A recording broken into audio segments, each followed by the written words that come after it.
الحمد لله رب العالمين، والصلاة والسلام على أشرف الأنبياء والمرسلين وخاتم النبيين محمد وعلى آله وصحبه ومن تبعهم بإحسان ودعا بدعوتهم إلى يوم الدين. أما بعد، فأعوذ بالله من الشيطان الرجيم. بسم الله الرحمن الرحيم. قل يا عبادي الذين أسرفوا على أنفسهم لا تقنطوا من رحمة الله إن الله يغفر الذنوب جميعا. وقال النبي صلى الله عليه وسلم: الإيمان بين الرجاء والخوف، أو كما قال عليه الصلاة والسلام. میرے محترم بزرگوں، عزیز دوستو، دینی اسلامی بھائیوں، نبی اکرم صلی اللہ علیہ وسلم نے ہم کو وہ باریک باریک باتیں بھی سمجھا دی جو موجودہ زمانے کے لیے زہر کا تریاق ہے، اور موجودہ زمانے میں جو نئی نئی شکلیں گناہوں کی پیدا ہو رہی ہیں اور تیز اور تند طوفانی ہوائیں اور جھکڑ چل رہے ہیں کہ اس میں بڑے بڑوں کے ثبات قدمی مشکوک ہوئی چلی جا رہی ہے، ایسے وقت میں نبی اکرم صلی اللہ علیہ وسلم کی ارشادات پر نظر کیجئے تو اللہ رب العالمین اس سے کوئی نہ کوئی راہ، کوئی نہ کوئی اچھی بات سجا دیتے ہیں. ان اچھی باتوں میں ایک اچھی بات کہ گناہوں سے بچنے کے لیے ایک عمل ہے، اس عمل کا نام ہے خوف خدا. اور یہ خوف خدا، خشیت الہی کیا ہے اور کتنا ایمان کے لیے ضروری ہے اور کتنا فرض ہے، اور اس خوف خدا سے کیا کیا چیزیں وجود میں آ سکتی ہیں اور کن کن چیزوں سے بچا جا سکتا ہے، یہ ایک بہت اہم اور بہت ضروری بات ہے. کہنے کو 3 لفظ ہیں: خوف، لیکن اپنے اندر جو اللہ کی حکمت اور اللہ کے لحاظ کو پوشیدہ کیا ہوا ہے، چھپایا ہوا ہے، وہ چند واقعات سے واضح ہو جائیں. نبی اکرم صلی اللہ علیہ وسلم ارشاد فرماتے ہیں: ایمان امید اور خوف کے درمیانی حالت کا نام ہے. اللہ رب العالمین کی رحمت سے امید. اللہ رب العالمین رحیم ہے، اللہ رب العالمین کریم ہے، اللہ رب العالمین ارحم الراحمین ہے، اللہ رب العالمین غفور الرحیم ہے، اللہ حنان ہے، اللہ منان ہے، اللہ رب العالمین 70 ماؤں سے زیادہ محبت کرنے والے ہیں. یہ تمام صفات کو سن کر اللہ کی بخشش کی امید ہونا کہ اللہ بخش دیں گے، اللہ گناہوں کو معاف فرما دیں گے، یہ تو امید ہے. اللہ کی رحمت اللہ کے غضب پر غالب ہے، یہ امید ہے. خوف کیا ہے؟ اتنا خوف کہ اللہ رب العالمین نے جہنم پیدا فرمائی ہے، اللہ رب العالمین سریع الحساب ہیں، اللہ رب العالمین جبار ہیں، اللہ رب العالمین قہار ہیں، اللہ رب العالمین جبروت ہیں، اللہ رب العالمین اچانک پکڑ سکتے ہیں، اللہ رب العالمین سے کسی کی کوئی رشتہ داری نہیں، اللہ کے سامنے کوئی سفارش نہیں چلے گی، اللہ کے سامنے کوئی رشوت نہیں چلے گی، اللہ کے سامنے کوئی رشتہ داری نہیں چلے گی، اللہ کے سامنے کوئی عہدہ نہیں چلے گا، اللہ کے سامنے کوئی منصب نہیں چلے گا۔ اللہ رب العالمین نے جو انصاف کا ترازو بنایا ہے وہ برحق ہے، پل صراط سے گزرنا برحق ہے، عذاب قبر برحق ہے۔ اللہ رب العالمین کسی بھی وقت پکڑ سکتے ہیں، اتنا خوف یہ ایمان کی علامت ہے کہ دل کے اندر یہ احساس رہے کہ اللہ رب العالمین مجھے بھی پکڑ سکتے ہیں، اللہ رب العالمین مجھے بھی سزا دے سکتے ہیں۔ اللہ محفوظ رکھے، لیکن یہ خوف رہنا چاہیے۔ یہ تو خوف کا ایمانی درجہ ہے۔ پھر خوف کا ایک درجہ ہے فرض۔ جیسے ایک آدمی کے اوپر نماز فرض ہوتی ہے، اگر فرض چھوڑ دیا تو فرض چھوڑنے کا گناہ ہوگا اور یہ شخص فرائض کے چھوڑنے والا شمار کیا جائے گا۔ ایک آدمی نے روزہ چھوڑ دیا، ایک آدمی نے حج چھوڑ دیا، ایک آدمی نے زکوٰۃ چھوڑ دی، یہ فرائض ہیں۔ جس طرح ہر فرض کے چھوڑنے پہ گناہ ملتا ہے تو ایک خوف کا درجہ ہے فرض، اور جتنی دفعہ چھوڑا جائے گا اس موقع کے اوپر فرض کو تو یہ گناہ، فرض کا گناہ سمجھا جائے گا۔ یعنی ایک آدمی ہے، گناہ کا موقع آیا، دل چاہ رہا ہے بدنگاہی کر لوں، دل چاہ رہا ہے زنا کر لوں، دل چاہ رہا ہے رشوت لے لوں، دل چاہ رہا ہے ظلم کر لوں، دل چاہ رہا ہے نماز چھوڑ دوں، دل چاہ رہا ہے روزہ چھوڑ دوں۔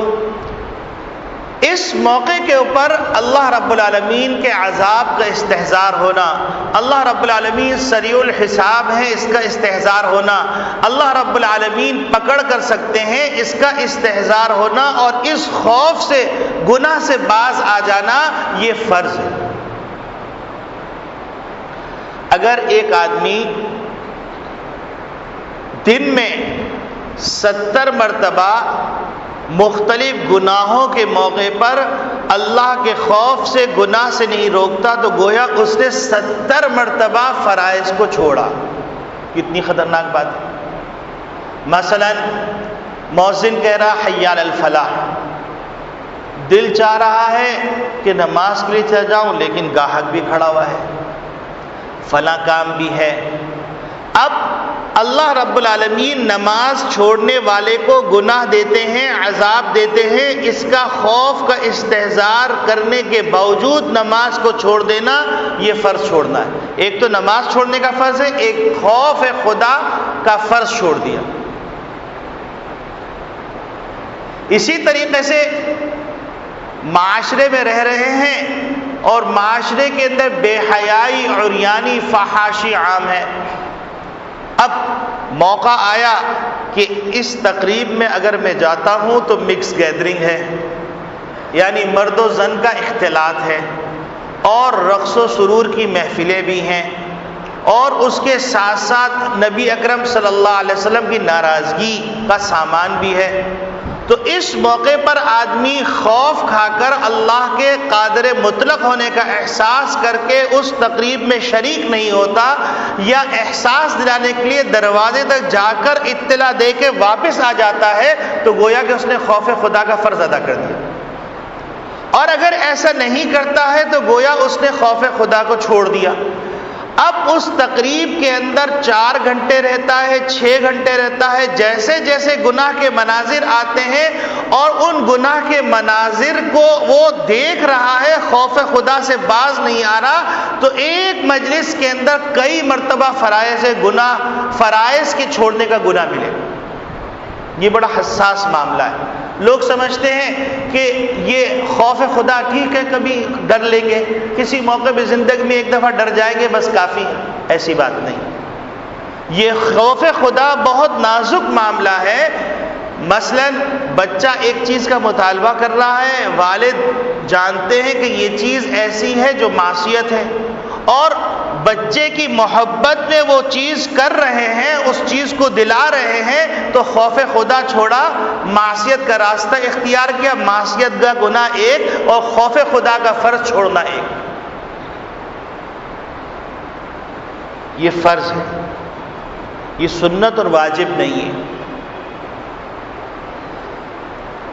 تو میرے عزیز دوستو بھائیو، نبی اکرم صلی اللہ علیہ وسلم ارشاد فرما رہے ہیں کہ الایمان بین الرجاء والخوف، ایمان امید اور خوف کے درمیانی حالت کا نام ہے. کہ آدمی امید کے ساتھ نیکیاں کر رہا ہے اور خوف خدا سے گناہ چھوڑ رہا ہے تو ایمان تو موجود ہے، اس پہ کہہ دیا جائے الحمدللہ. اور اگر موقع بموقع جہاں پر خوف خدا کا فرض ہونے کا موقع آتا ہے وہاں خوف خدا چھوڑ رہا ہے تو اپنے ایمان کا گراف کہاں ہے اس کا اندازہ لگایا جا سکتا ہے. اور ان تمام چیزوں سے اللہ کی شان میں نہ اضافہ ہوتا ہے نہ کمی آتی. اللہ رب العالمین ارشاد فرماتے ہیں یا عبادی لو ان اولکم وآخرکم وانسکم وجنکم کانوا علی اتقى قلب رجل واحد منکم ما زاد فی ملکی شیئا.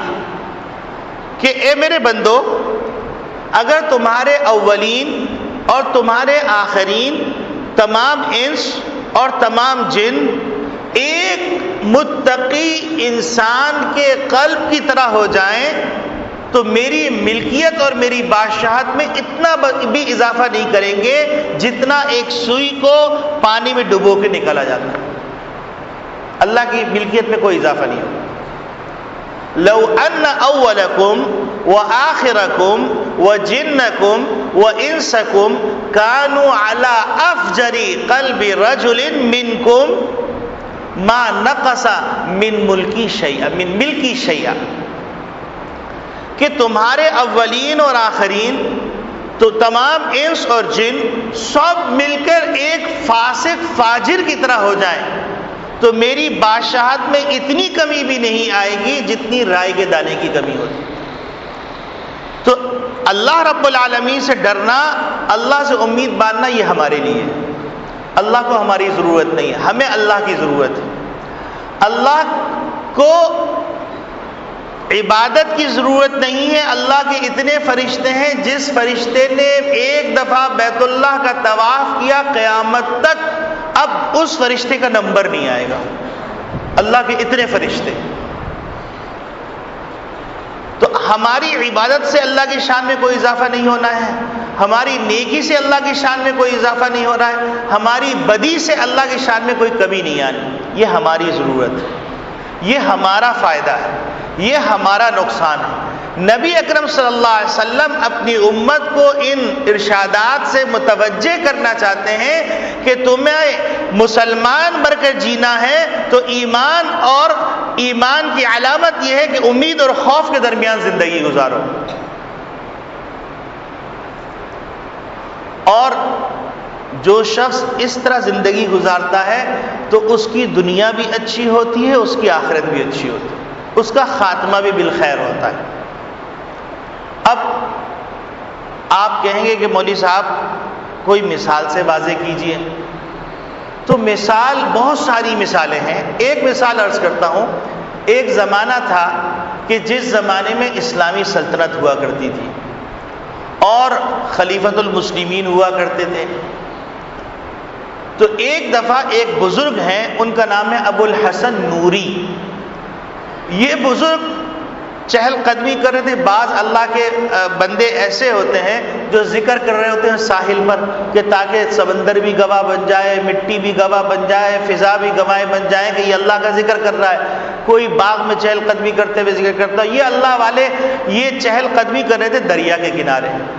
تو ناگہانی طور پہ دیکھتے ہیں کہ رات کی تاریکی کے اندر کشتی آ کے لگی اور کشتی سے مٹکے اتارے جا رہے ہیں. تو ان کو حیرت ہوئی کہ یہ ایسا کون سا سامان ہے جو چھپ کے اتارا جا رہا ہے. تو انہیں چہل قدمی کرتے ہوئے وہاں تک پہنچے اور جا کے سوال کیا کہ بھائی کون لوگ ہو اور یہ کیا ہے. تو انہوں نے کہا یہ اسپیشل شراب ہے. تو انہوں نے کہا یہ اسلامی ملک میں اسپیشل شراب یہ کیسے آ گئی؟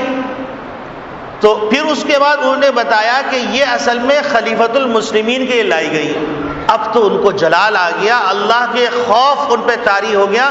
ان کے ہاتھ میں لکڑی تھی، اس لکڑی سے انہوں نے 10 مٹکے تھے، 9 مٹکوں کو توڑ دیا، اور 9 مٹکوں کو توڑنے کے بعد 10ویں مٹکے کو چھوڑ دیا. اب جب یہ واقعہ رونما ہوا تو وہ جو لوگ لے کے آئے تھے بھاگے بادشاہ کے پاس اور جا کے کہا ایسے ایسے حلیے کا ایک شخص ہے، اس نے شراب کے مٹکے جو اسپیشل آپ کے لیے شراب بنا کے لائی گئی تھی اس کو توڑ ڈالا ہے، اور یہ ایک مٹکا چھوٹ گیا ہے، وہ ہم لے کے آ گئے ہیں آپ کے پاس. خلیفۃ المسلمین جو تھے ان میں گناہ کے باوجود بھی اللہ کا خوف تھا. تو وہ خلیفۃ المسلمین انہوں نے کہا جاؤ اس حلیے کے آدمی کو تلاش کرو اور لے کے آؤ. اب پہلے زمانے میں بادشاہ کا لباس یہ ہوتا تھا روب ڈالنے کے لیے، جسم پر تو اس کے زرہ ہوتی تھی لوہے کا لباس، اور سر کے اوپر خود ہوتی تھی ایسی لوہے کی ٹوپی جس میں 2 سینگیں نکلی، اور چہرے کے اوپر اس طرح کا کلر کیا ہوا خود ہوتا تھا، اس طرح کا فریم ہوتا تھا جیسے آپ ہیلمٹ سمجھ لیجئے، ہیلمٹ کی طرح جس سے منہ کالا کالا لگتا تھا اور آنکھیں سرخ لگتی تھی، تاکہ جب دربار میں وہ بادشاہ بیٹھے تو رعایا کے اوپر خوف طاری ہو جائے. تو اب ان بزرگ کو لے کے آئے تو بزرگ دربار میں آئے، آ کے برابر میں بیٹھ گئے. تو وہ جھینپ گئے، کہنے لگے کہ بادشاہ ہوں، اتنی ہیبت کے ساتھ بیٹھا ہوا ہوں، لوگ ڈرتے ہیں اور یہ عجیب آدمی میرے برابر میں آ کے بیٹھ گیا، لیکن بولے کچھ نہیں. پھر اس کے بعد انہوں نے کہا کہ تمہارا نام کیا ہے؟ تو انہوں نے کہا میرا نام عبداللہ ہے. تو بادشاہ نے کہا کہ عبداللہ تو سبھی ہوتے ہیں، تمہارا نام کیا ہے؟ تو انہوں نے کہا ہاں میں بھی اللہ کا بندہ ہوں، تم بھی اللہ کے بندے ہو، باقی دنیا میں میرا نام ابو الحسن ہے.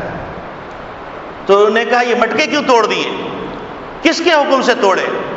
تو انہوں نے کہا کہ اس ذات کے حکم سے توڑے جو تیرا بھی حاکم ہے میرا بھی حاکم ہے. اب اس پہ ہیبت طاری ہو گئی، اور اللہ کا بندہ تھا، ڈر گیا. تو کہنے لگا چلیے ٹھیک ہے اب سزا نہیں دے رہا ہوں، لیکن یہ بتلائیے کہ آپ نے 9 مٹکے توڑے 1 مٹکا چھوڑ دیا، اس کا کیا راز ہے؟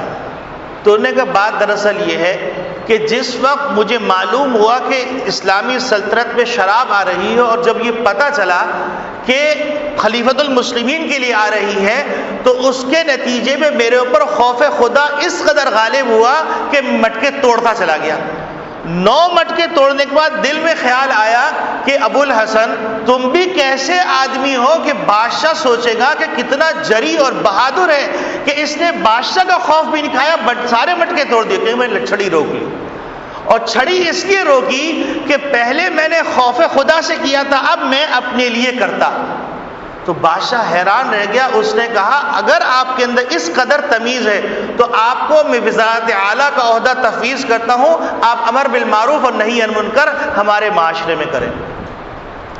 اب معاشرے کے اندر خلیفۃ المسلمین کسی کو مقرر کر رہے ہیں تو اس کا معیار یہ ہے کہ وہ اللہ سے ڈرنے والا ہو، اس کے دل میں اللہ کا خوف ہو، اور شراب کو بند کر دے. یہ نہیں کہ وہ بھنگ پیے، یہ نہیں کہ وہ شراب پیے. تو سب سے اہم چیز خوف خدا ہے، اور جب خوف خدا دل میں ہوگا تو پھر سارے معاشرے کے اندر فسق و فجور کم ہونا شروع ہو جائے گا. کوشش یہ کی جا رہی ہے دل سے خوف خدا نکل جائے، اور ایسے اسباب اختیار کیے جا رہے ہیں کہ جن اسباب کو اختیار کرنے والے اور ان اسباب کا نتائج دیکھنے والے یہ سمجھتے ہیں کہ اللہ کی چھٹی ہو گئی. اللہ رب العالمین کی طرف سے اگر ڈھیل ہے تو یہ ڈھیل خطرے کی علامت ہے، اس بات کی علامت نہیں ہے کہ اللہ راضی. اور اگر ذرا سی غلطی پر پکڑ ہو جائے تو اللہ رب العالمین رحم کرنے والے ہیں کہ زیادہ غلطیوں کی طرف نہ چلے جاؤ، وقت سے پہلے پہلے باز آ جاؤ، ورنہ ایسی پستی میں چلے جاؤ گے جہاں سے لوٹ نہیں سکتے. اسی طریقے سے احادیث میں ایک لڑکے کا واقعہ لکھا ہوا ہے، انتہائی نافرمان، فسق و فجور میں مبتلا. اس نے ایک خاتون جو کہ پاکیزہ تھی ان کو 60 روپے دیے کہ آج کی رات تم میرے ساتھ گزارو. اب وہ اتنی غریب تھی، اتنی پریشان حال تھی کہ انہیں مجبوراً 60 روپے لے لیے. اور جب وقت آیا تو لرزہ طاری ہو گیا، ان کانپنے لگی. تو اس نے پوچھا تم کیوں ڈر رہے ہو؟ تو انہوں نے کہا کیوں ڈر رہی ہو؟ تو اس نے کہا کہ مجھے اللہ کا ڈر آتا ہے، اللہ کا خوف آتا ہے، میں نے کبھی یہ عمل نہیں کیا. تو اس نے کہا کہ اگر تم اللہ سے ڈر رہی ہو، زندگی میں کبھی گناہ نہیں کیا، تو میں زیادہ اس لائق ہوں کہ میں اللہ سے ڈروں. جاؤ یہ 60 روپے بھی تمہارے ہوئے، اور میں یہ گناہ، اللہ تم گواہ رہنا، آئندہ کبھی نہیں کروں.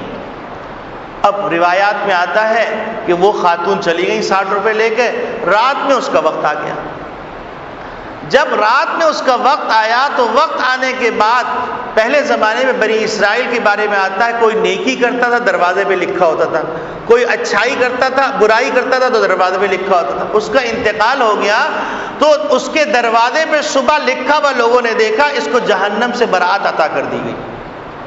یہ خوف خدا کا اثر ہے کہ ایک بندی میں اتنا خوف خدا تھا کہ اس نے ایک بندے کی زندگی بدل دی. آج معاشرے میں بچیوں کی تربیت اس انداز سے کی جا رہی ہے کہ وہ بے حیا ہو جائیں، بے شرم ہو جائیں، نافرمان ہو جائیں، گناہ پر جری ہو جائیں، اور جو پاکیزہ پاک دامن رہنا چاہے اس کو out of date, out of culture, fundamentalist کے خطاب دیے جائیں، اور ایسے لباس تیار کیے جائیں کہ جو لباس بھڑکیلے ہوں اور شرم و حیا کو تارا تارا کرنے والے ہوں. اس کا نتیجہ کیا ہو رہا ہے؟ اس کا نتیجہ یہ ہو رہا ہے وہ گودیں جن سے کبھی اللہ والے پیدا ہوتے تھے اور پروان چڑھتے تھے، وہ گودیں جس میں کبھی بڑے بڑے محدثین اور فقہا پرورش پاتے تھے، وہ گودیں اب اجڑ گئی. اب جانور کے ہاں بھی اولاد ہو رہی ہے، انسان کی بھی اولاد ہو رہی ہے. جانور کی اولاد اپنے ماں باپ کے لیے وبال جان نہیں بن رہی، لیکن ماں باپ کے لیے انسانوں کی اولادیں وبال جان بن رہی. اور پھر پریشان ہوتے ہیں، تعویذیں کرتے ہیں، سب کرتے ہیں، لیکن مسئلہ یہ ہے کہ کیا دعا پڑی تھی؟ کیا وہ حیا اور وہ شرم اور وہ خوف الہی دل میں موجود تھا جو ہونا چاہیے؟ اب آپ دیکھیے امام ابو حنیفہ رحمۃ اللہ علیہ کا حال، کہ ایک موقع پر امام صاحب اپنے کسی متعلق کی تیمارداری کے لیے تشریف لے گئے. معلوم ہوا کہ نزاع کی کیفیت طاری ہے، تو امام صاحب وہیں بیٹھ گئے تاکہ کچھ تلاوت کر لیں اور اس کا خاتمہ بالخیر ہو جائے. وہ تلاوت فرمائے لگے، اور اتنے میں اس کی نزاع کی کیفیت ختم ہوئی. اس کی جو روح پرواز کے قفس عنصری سے رخصت ہو گئی، اللہ کے دربار میں چلی گئی. امام صاحب نے فوراً چراغ بند کر دیا. تو ان کا شاگرد جو ان کے برابر میں تھا، تو اس نے کہا کہ حضرت امام صاحب آپ یہ سوچئے کہ اس وقت تو زیادہ چراغ کی ضرورت ہے، اب غسل اور تدفین کا انتظام کیا جائے گا، آپ نے چراغ بند کر دیا.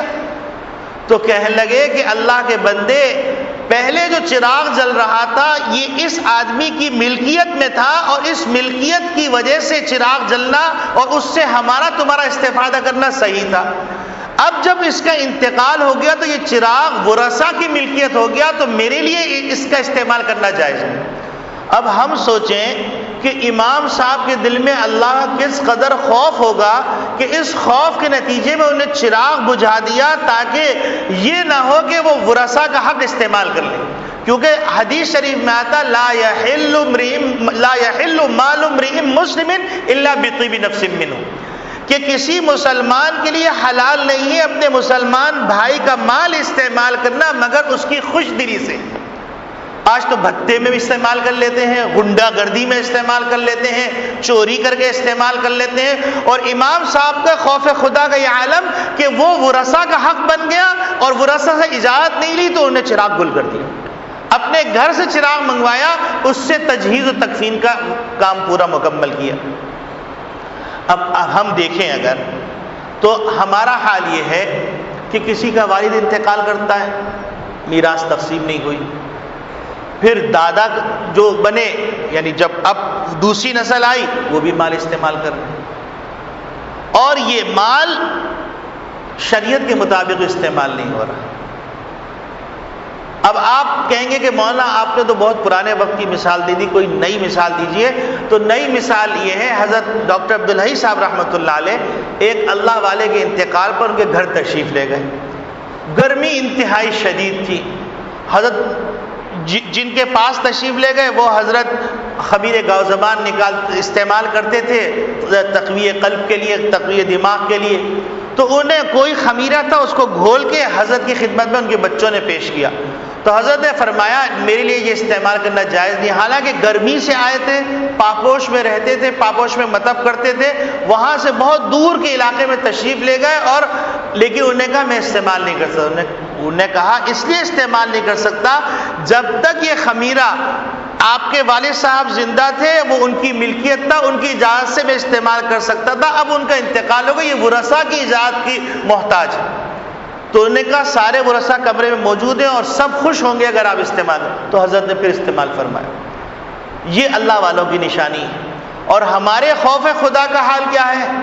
ہمارے خوف خدا کا حال یہ ہے کہ اگر خوف خدا کبھی پیدا ہو رہا تھا اس کو سلا دیا جاتا ہے کہ اللہ غفور الرحیم، ابھی وقت گزارنے دو، اس وقت یہ بات نہ کریں، یہ موقع نہیں ہے بات کرنے کا، بعد میں کر لیں گے۔ اب کیا پتا کہ یہی موقع روح کے قبض کرنے کا ہو، معصیت کے اندر بندہ رخصت ہو جائے۔ اسی طریقے سے خوف خدا کا عالم دیکھیے کہ ایک موقع پر حضرت امیر المومنین حضرت سیدنا عمر خطاب رضی اللہ تعالیٰ عنہ نگرانی کے لیے تشریف لے جا رہے ہیں۔ آج تو دنیا کسی کا خیال نہیں کرتی، اپنی اولاد کا خیال نہیں کرتی، اپنے رشتہ داروں کا خیال نہیں کرتی، اور امیر المومنین کا حال یہ ہے کہ وہ گھروں پہ جا رہے ہیں اور چپکے سے کان لگا کے سن رہے ہیں، کسی کی کوئی ضرورت، کسی کا کوئی تقاضا، کسی کا کوئی معاملہ ایسا تو نہیں ہے جس کو بیت المال سے پورا کرنا ضروری ہو اور اس کی آواز ہم تک پہنچی نہ ہو۔ تو انہوں نے اعلان کیا تھا کہ کوئی شخص بھی دودھ میں ملاوٹ نہیں کرے گا۔ تو ایک ماں اپنی بیٹی سے رات کی تاریکی میں کہہ رہی ہے کہ بیٹا دودھ نکال کے اس میں جلدی سے پانی ملا لو ورنہ صبح ہو جائے گی۔ تو بیٹی نے کہا کہ امی جان امیر المومنین نے منع فرمایا ہے اور انہوں نے کہا ملاوٹ نہ کرو۔ تو ماں کہنے لگی کہ بیٹی امیر المومنین یہاں کہاں ہے؟ تو انہوں نے کہا امیر المومنین یہاں نہیں ہے لیکن اس کا اللہ تو موجود ہے۔ تو امیر المومنین یہ اطلاع لے کے چلے گئے، اور جانے کے بعد جب وقت گزرا اور گزرنے کے بعد انہوں نے اپنے بیٹے کا رشتہ اس بچی سے کروایا اور اس نسل سے عمر بن عبدالعزیز پیدا ہوئے۔ تو ایسی ماؤں کی گود میں ایسے بچے پروان چڑھتے ہیں۔ لیکن اگر خوف خدا نہیں ہوگا، نہ باپ کے دل میں خوف خدا، نہ ماں کے دل میں خوف خدا، تو اب آپ سوچئے یہ جو رشتے ہیں میاں بیوی کا رشتہ، یہ صرف اور صرف خوف خدا سے چلتا ہے۔ اگر کوئی آدمی کہے اس کے لیے قوانین چاہیے، تو قوانین عائلی قوانین ہیں، لیکن بیڈ روم کے اندر کوئی قانون نہیں آتا، صرف اور صرف قانون کون سا آتا ہے؟ وہ اللہ کا لحاظ، اللہ کی شرم۔ یہی وجہ ہے کہ نبی اکرم صلی اللہ علیہ وسلم نے نکاح کے موقع پر نکاح کی آیات موجود تھیں، حضرت یعقوب علیہ السلام کا واقعہ موجود تھا اور دیگر واقعات موجود تھے، ان آیات کو چھوڑ کر جن 3 آیات کا انتخاب کیا، ان تینوں آیات کی منشا اور ان تینوں آیات کا پیغام یہ ہے کہ اللہ کا لحاظ رکھو، کیونکہ یہ رشتے اللہ کے لحاظ سے چلتے ہیں۔ یہی وجہ ہے کہ مسلم معاشرے میں طلاق کا ریشو کم ہوتا ہے، غیر مسلم معاشرے میں طلاق کا ریشو زیادہ ہوتا ہے، کیونکہ مسلم معاشرے کے اندر انسان جب ایک ساتھ رہتا ہے تو کمی بھی ہوتی ہے، زیادتی بھی ہوتی ہے، اور سب ایک دوسرے کو درگزر کر کے چلا رہے ہوتے ہیں، کیونکہ کوئی 100% آپ کی منشا کے مطابق نہیں ہو سکتا۔ تو وہ وقت خیریت سے گزر جاتا ہے اور آخرت کے لیے راحت کا ذریعہ بنتا ہے، دنیا کے اندر راحت کی زندگی کا سامان ہوتی ہے۔ لیکن اگر یہ لحاظ نہیں ہوگا تو ہر آدمی اپنے حق کا مطالبہ کرے گا، حق کی ادائیگی کی کسی کو فکر نہیں ہوگی، اور آدمی یہ نہیں سوچے گا کہ اللہ رب العالمین میرے اوپر قدرت رکھنے کے باوجود کتنی دفعہ مجھ سے درگزر فرماتے ہیں، حالانکہ زمین پر بھی وہ قادر ہیں، ہواؤں پر بھی وہ قادر ہیں، آسمان پہ بھی وہ قادر ہیں، زلزلوں پہ بھی وہ قادر ہیں، بجلی پہ بھی وہ قادر ہیں، شعاعوں پہ بھی وہ قادر ہیں، اور خود بخود تمام زمینوں کے پھٹ جانے کے اوپر بھی وہ قادر ہیں. لیکن اس کے باوجود اللہ رب العالمین نے کسی کو 30 سال سے چھوڑا ہوا ہے، کسی کو 40 سال سے چھوڑا ہوا ہے، کسی کو 50 سال سے چھوڑا ہوا ہے، کسی کو 100 سال سے چھوڑا ہوا ہے. تو اگر ایک اللہ کی بندی میرے پاس آئی ہے اور پوری کی پوری میری ملکیت کے اندر آ گئی ہے، تو اس بندی کا اگر میں لحاظ کر لوں گا تو کیا جائے گا؟ یہ نہ ہونا خوف خدا کا نتیجہ ہے کہ خوف خدا نہیں ہے تو یہ سارے کام ہو رہے ہیں. ایک بات تو یہ کہ اللہ رب العالمین ارشاد فرما رہے ہیں کہ یا عبادی الذین اسرفوا علی انفسہم، اے میرے بندو، خوف خدا تم پر اتنا غالب نہ آ جائے کہ تم مجھ سے نا امید ہو جاؤ. یا عبادی الذین اسرفوا علی انفسہم، اے میرے بندو جنہوں نے اپنی ذات پر ظلم کیا ہے، اپنی جانوں پہ ظلم کیا ہے، اپنے آپ کو ایسے اعمال سے وابستہ کر لیا جو اعمال جہنم میں لے جانے والے ہیں، تو تم اللہ کی رحمت سے نا امید نہ ہو. جس وقت خوف خدا پیدا ہو اسی وقت اللہ کے سامنے ندامت و شرمندگی کے آنسو بہا. اور کم از کم رات میں سوتے وقت استغفار کر کے سو جایا کرو، کیونکہ صبح سے شام تک نامعلوم کتنے گناہ کیے، اور کم از کم اگر سوتے وقت استغفار کر کے سو گئے تو یاد رکھو پورے دن کی جو تمہاری کلوزنگ ہے وہ استغفار پہ ہوگی. اور کیا معلوم کہ وہ تمہاری آخری رات ہو، صبح نصیب نہ ہو، تو کم از کم پچھلا سارا صفحہ صاف ہو چکا ہوگا اور اب تم بالکل پاک صاف. اور اگر کوئی گناہ کیا بھی ہوگا تو صرف اسی وقت کیا ہوگا، ایک گناہ ہوگا، تو استغفار کر کے سو جاؤ. تو اس وقت میرے عزیز دوستو بھائیو، اللہ رب العالمین کا یہ پیغام بہت زیادہ عام کرنے کی ضرورت ہے کہ اللہ رب العالمین کا خوف اپنے اندر پیدا کرو. اللہ کی رحمت سے نا امید بھی نہ ہو. اللہ کی رحمت سے نا امید ہونے والا کافر شخص ہوتا ہے، کیونکہ اللہ کے سامنے کوئی چیز بڑی نہیں ہے. اگر انسان یہ کہتا ہے کہ میرے اتنے گناہ ہو گئے، اتنے گناہ ہو گئے، اتنے گناہ ہو گئے کہ میں توبہ نہیں کر سکتا ہوں، میری توبہ قبول نہیں ہوگی، تو اللہ رب العالمین سے نا امیدی یہ کفر ہے. کیونکہ اللہ اکبر، اللہ سب سے بڑے ہیں، تو تمہارے گناہوں سے بھی بڑے، جتنے بڑے گناہ کیے، حتیٰ کہ گناہ کرتے کرتے زمین کو پاٹ ڈالا، فضا کو پاٹ ڈالا اور آسمان تک چلے گئے. اللہ رب العالمین کے سامنے ایک دفعہ نادم ہو کر استغفر اللہ ربی من کل ذنب واتوب الیہ کہہ دو خوف خدا کے ساتھ، تو اللہ رب العالمین تمہارے گناہوں کو معاف فرما دے. ان اللہ یغفر الذنوب جميعا، اللہ سارے گناہوں کو معاف فرما سکتے ہیں، وہ قادر مطلق ہے. وَهُوَ يَفْعَلُ، وہ جو چاہتے ہیں کرتے ہیں. لا يُسْأَلُ عَمَّا يَفْعَلُ، اور ان سے کوئی پوچھ نہیں سکتا کہ انہوں نے کیا کیا، کیوں کیا. تو میرے عزیز دوستو بھائیو، آج کا پیغام یہ ہے کہ ہم اپنے اندر خوف خدا پیدا کریں اور خوف خدا کی مشق کریں. خوف خدا کی مشق کیا ہے؟ خوف خدا کی مشق یہ ہے کہ زندگی میں صبح سے شام تک کئی مواقع آتے ہیں جس میں ایک طرف معصیت ہوتی ہے اور ایک طرف اچھائی ہوتی ہے. تو آپ اپنے دل میں استحضار کیجئے کہ میں معصیت چھوڑ دوں گا کیونکہ میرا اللہ دیکھ رہا ہے. تو پریکٹس کرتے کرتے ایک وقت آئے گا گناہ کی طرف ہاتھ بڑھتے ہوئے ایسا ارتعاش پیدا ہوگا جس طرح کہ اس بچی کے ارتعاش پیدا ہوا اور کانپنے لگی، اس کی کپ کپی پہ ایک فاسق فاجر کو توبہ کی توفیق ہوگی. تو اگر ہم اپنے اندر ایسا خوف خدا پیدا کر لیں گے تو معاشرے کے اندر پرسکون ماحول وجود میں آ جائے گا. دیکھیے، اسباب کے اعتبار سے اگر معاشرے میں سکون ہو سکتا تو آپ مجھے بتائیے کہ امریکہ کے پاس کتنی بڑی ٹیکنالوجی، اتنی بڑی ٹیکنالوجی، اتنی بڑی فورس ہونے کے باوجود وہاں پر کرائم کا ریشو کیا ہے ہم سے زیادہ آپ جانتے ہیں. وہاں پر جتنے وسائل ان کے پاس ہیں ٹیررسٹ کے پاس اس سے زیادہ وسائل یا اتنے وسائل ہیں. اور وہ ڈکیتی بھی کر رہا ہے، حالانکہ ایک فون کے اوپر پولیس پہنچ جاتی ہے، اس کے باوجود معاشرے کے اندر سکون نہیں ہے، خطرہ ہے، فلاں علاقے میں مت جائیے گا، اس علاقے میں ڈکیتی ہو جاتی ہے، یہ آپ کے امریکہ کے اندر ہے۔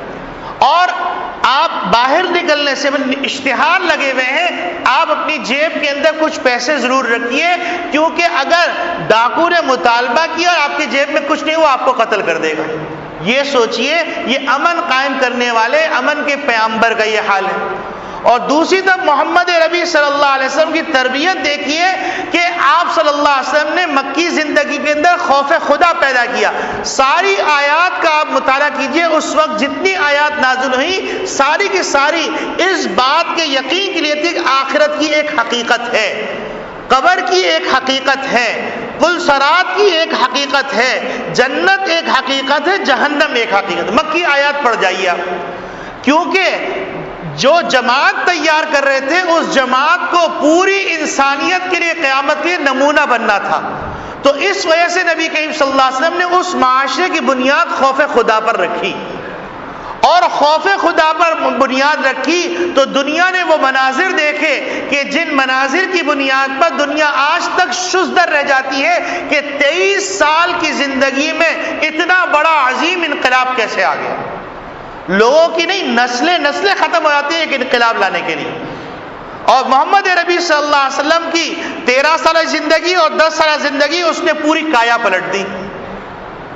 جو شتربان تھے وہ جہاں بان بن گئے، جو حق لینے کی بات کرتے تھے وہ حق دینے والے بن گئے، جو ظلم کرنے والے تھے وہ انصاف کرنے والے بن گئے۔ تو یہ انقلاب کیسے آیا؟ تو معاشرے کے اندر یہ احساس پیدا کرنے کی ضرورت ہے، اللہ دیکھ رہا ہے، اللہ علیم بذات الصدور ہے، اللہ خلاق دو جہاں ہے، اللہ ذو القوت المتین ہے، اللہ ڈھیل دیتا ہے، اللہ اچانک بھی پکڑ لیتا ہے کیونکہ وہ سریع الحساب بھی ہے۔ جب یہ احساس ہمارے اندر پیدا ہو جائے گا تو ہماری نماز کے لیے اٹھنا آسان ہوگا، ہمارے لیے کام کے اندر سے وقت نکالنا آسان ہو جائے گا، ہمارے لیے اپنے بیوی بچوں کے حقوق کی ادائیگی اور تربیت کرنا آسان ہو جائے گا، اور ہم معاشرے کے اندر ظلم کرنے کے بجائے حق دینے والے بن جائیں گے۔ اللہ رب العالمین کہنے والے کو بھی عمل کی توفیق عطا فرمائے، سننے والے کو بھی عمل کی توفیق عطا فرمائے۔ ایک دعا سیکھ لیجئے، نبی اکرم صلی اللہ علیہ وسلم نے یہ دعا سکھلائی ہے، اللہم اقسم لنا من خشیتک ما تحول به بیننا و بین معاصیک۔ اے اللہ مجھے اپنی وہ خشیت عطا فرما دیجئے جو میرے اور آپ کی نافرمانی کرنے کے درمیان حائل ہو جائے، ایسی خشیت عطا فرما دی۔ جہاں گناہ کا موقع آیا وہاں پر آپ نے یہ دعا پڑھ لی، اللہم اقسم لنا من خشیتک ما تحول به بیننا و بین معاصیک۔ اے اللہ اتنا خوف عطا فرما دیجئے کہ میری ذات اور آپ کی نافرمانی کے درمیان وہ خوف حائل ہو جائے۔ وَمِن طَاعَتِكَ مَا تُبَلِّغُنَا بِهِ جَنَّتَكَ، مجھے اتنی نیکیاں کی طاقت عطا فرما دیجئے، اتنی اطاعت کا جذبہ عطا فرما دیجئے جو مجھے جنت تک پہنچا دے۔ یہ اتنی سی دعا ہے، اگر ہم ہر نماز کے بعد ہی کر لیں تو ایک وقت آئے گا اللہ رب العالمین ضرور بضرور وہ طاقت عطا فرما دیں گے۔ انسان کمزور ہوتا ہے غلطیاں کرنے کے نتیجے میں، اور پھر اس کے بعد وہ پرہیز کرنے لگتا ہے تو اس میں ایک طاقت آنے لگتی ہے جس کو ایمانی طاقت